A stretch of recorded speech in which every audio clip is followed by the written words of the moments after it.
I was watching one of the Amazing Atheists videos last night. It was the one about life on other planets, and how we have this obsession, or at least the media has this obsession, with life on other planets. You know, anytime any probe sends pictures back from somewhere, or anytime a new astral body is located, or anything like that, the first question is always, you know, does this finding support the idea of life on other planets? And I think, quite rightly, he was making the point that it's an incredibly chauvinistic thing to think. You know, why would we concerned? Why are we so concerned about life on other planets? Sure, there's this kind of biological stuff going on, these metabolic processes going on this planet, but it's not the only game in town, and certainly there's pretty amazing stuff that happens, well, on this planet and presumably on other planets as well, which has nothing to do with life, and there's nothing to do with biology, nothing to do with carbon-centric chauvinism. And my take on that, which I've been finding myself thinking about recently, is to do with mind, actually, not so much to do with life, but to do with mind and thinking and consciousness.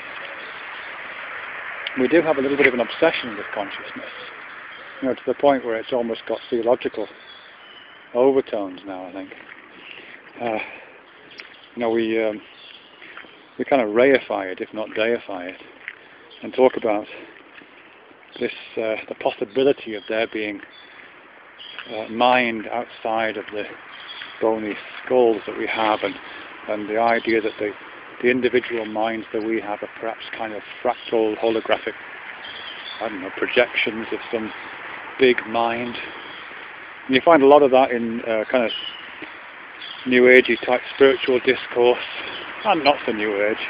There's lots of talk about big mind within some kind of Buddhist end of the spectrum spirituality stuff.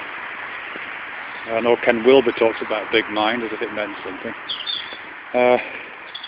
And the whole idea there, I just think it's a kind of a replay of that old idea of God being man writ large. I don't know who said that, but it's quite a well-known saying that God is man writ large. And it seems to me we're up to exactly the same trick when we talk about big mind. Here we all are walking around in these bodies with this admittedly quite strange sense of experiencing our being. I'm assuming that my dogs don't have quite the same sort of qualia going on, that I'm assuming they don't experience their own being in the way that we do. And having this equally strange capacity to talk about it, and then we seem to want to project the remarkableness of that across the universe, really, and inflate it to the size of the universe. You know, we're talking about, it's very panpsychic almost, I think. You know, and I certainly find myself doing it. I find myself having panpsychic leanings occasionally, and getting slightly misty-eyed about the ideas of mind at large. But I'm pretty sure that all I'm doing there is just a massive act of projection. I suppose if I was a bird, then I would think about the universe as being pan-avionic, I don't know, something like that. I'd be talking about big wing. There I am as a bird and I can fly.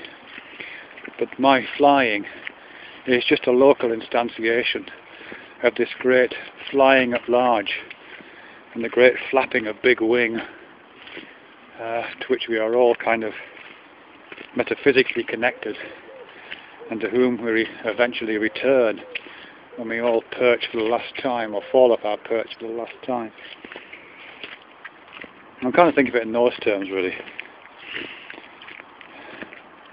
So I have a lot of sympathy with what Amazing Atheist was talking about there, that we are incredibly chauvinistic as far as life goes.